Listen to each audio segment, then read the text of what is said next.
All right, everybody, get ready, because tonight we are going deep, really deep, like way back in time deep, Deep into the Middle Ages, to be precise. to grapple with some really big questions with this guy, Anselm of Canterbury. A giant in the world of philosophy and theology. And don't worry if you haven't heard of him or you're thinking medieval philosophy sounds a bit heavy.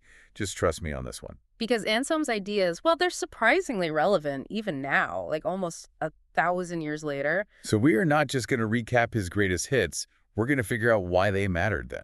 And we're going to uncover how they connect to the questions people are still wrestling with today. Exactly, the biggies, like faith, reason, what's it all about? And Anselm tackles them head on. Oh yeah, he does. He jumps right in. So who was this guy Anselm? Well, he was this really important thinker born way back in the 11th century. And he becomes this, well, he's like a rock star Archbishop of Canterbury. Canterbury, that's a big deal, right? Huge. It was like the center of the religious world back then. Okay, so he was a big deal in his time. But why should we care about him now? Because Anselm, he wasn't afraid to use his brain. He believed in using logic, using reason, even when it came to matters of faith. Which was kind of radical back then, right? Absolutely, totally radical. In fact, he's probably most famous for this idea, this motto, faith-seeking understanding. Faith-seeking understanding. So it's more than just blind faith, right? Way more. Anselm truly believed that by investigating your faith, by really trying to understand it deeply, you could actually make it stronger. Interesting. So instead of just accepting things on faith, he's saying, hey, let's put our brains to work and see what's really going on here. Exactly. He was convinced that true understanding, it didn't weaken faith, it actually deepened it. That almost sounds, dare I say it, a little bit modern. Right. Almost like what we might call a critical thinker today. So how did people react to this kind of thinking back then? I mean, was everyone on board with this faith-seeking understanding idea? Well, it definitely made some waves. You see, back then, most theological discussions were really focused on scripture, what the Bible said, and tradition, what the church had always taught. Okay, so Anselm comes along and he's like, hold on, let's add some logic to the mix here. Exactly. Now, he wasn't the first to do this. He was actually heavily influenced by earlier thinkers, especially Augustine of Hippo.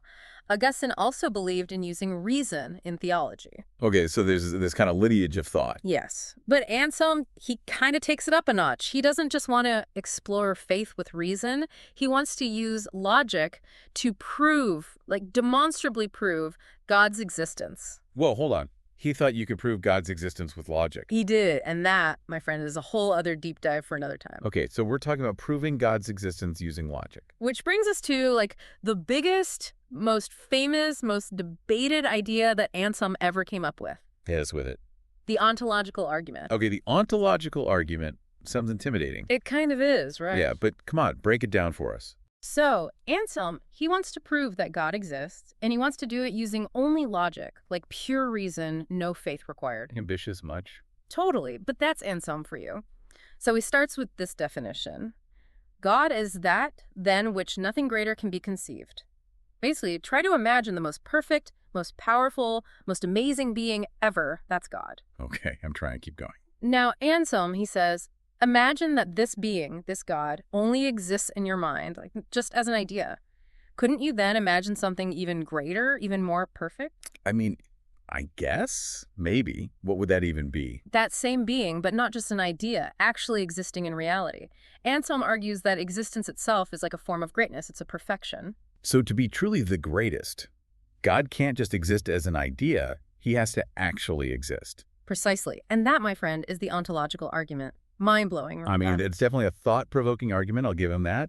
But did everyone buy it, even back then? Oh, not even close. There was a lot of pushback even from people who agreed with Anselm on other things. Like who? Well, Thomas Aquinas, for example, another giant in philosophy and theology. He wasn't convinced. He had some issues with Anselm's logic. I'm guessing it wasn't just Aquinas, right? Oh no, centuries later, this philosopher Immanuel Kant, he really picked apart the ontological argument. He argued you can't just define something into existence no matter how great that something is. Which, okay, yeah, fair point. Right. But here's the thing. Even though it's been debated and critiqued for literally centuries, the ontological argument is still something people talk about, write about, argue about today. That says something about the power of this idea that Anselm put out there. Yeah, I mean, you're right. It's really stuck around. So Anselm tackles this question of God's existence head on. But he doesn't stop there, does he? Nope, he dives right into another theological That mystery. is Atonement. Why did Jesus have to die? What does it mean for humanity? the big question. The big questions. And Anselm, he's got some thoughts. I bet he does. Lay it on us. So Anselm, he's wrestling with these huge questions about God. Yeah, existence, nature, even like why did Jesus have to die for humanity's sins? Heavy stuff. Heavy-duty theological concepts, And he's using logic and reason to try to unpack it all. which is fascinating on its own, right? But here's the thing that really gets me about Anselm. Yeah. His ideas, they weren't just for, like, monks and monasteries, Right. They actually feel kind of, dare I say it, relevant to life today. You're absolutely right. There's something about Anselm's thinking that feels surprisingly modern, even though he was living almost 1,000 years ago. Okay, so let's say there's someone listening right now, someone like living in today's world, dealing with all the stuff we deal with. Technology, information overload, the works. Exactly. And they stumble across Anselm's ideas and they're like, whoa, this actually speaks to me. What would that even look like to be like a modern day Anselmian? Ooh, I like that. A modern day Anselmian. Well, I think for one thing, they wouldn't shy away from asking big questions, even tough ones. Even if those questions make them uncomfortable or challenge their existing beliefs. Exactly. And they'd be willing to use all the tools at their disposal, their intellect, their reason, their experiences, to try to understand those questions more deeply. So kind of like Anselm's whole faith-seeking understanding thing, but maybe applied to more than just traditional religious doctrine. Right. It's about bringing that same spirit of inquiry to all aspects of life. So maybe this modern-day Anselmian, they're fascinated by the intersection of science and spirituality. They're reading books about quantum physics one day and theology the next, trying to find connections. Or maybe they're like really into AI, but they're also grappling with the ethical questions surrounding artificial intelligence. It's like they're not afraid to hold those two things, the technological and the spiritual, in their mind at the same time. Absolutely. And you know what else I think would be a hallmark of a modern-day Anselmian? What's that? Humility. True intellectual humility. Yeah. Meaning they'd be open to being wrong, to having their minds changed. They'd approach these big questions with a sense of wonder and curiosity, not a need to have all the answers. Knowing that the pursuit of understanding is a journey, not a destination. Exactly. And that, I think, is something we can all learn from, whether we consider ourselves Anselmians or not. Couldn't agree more.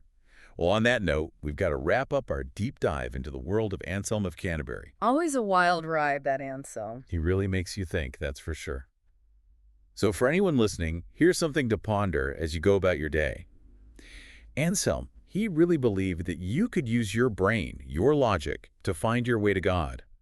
Whether or not you agree with his methods, does it inspire you to maybe look at your own beliefs a little differently, to ask some tough questions, to embrace that faith-seeking understanding spirit? Now, those are questions worth pondering. And hey, if this deep dive sparked your curiosity, there's a whole lot more to explore when it comes to Anselm and his ideas, so get out there and discover. Happy digging. And until next time, keep those brains engaged, folks.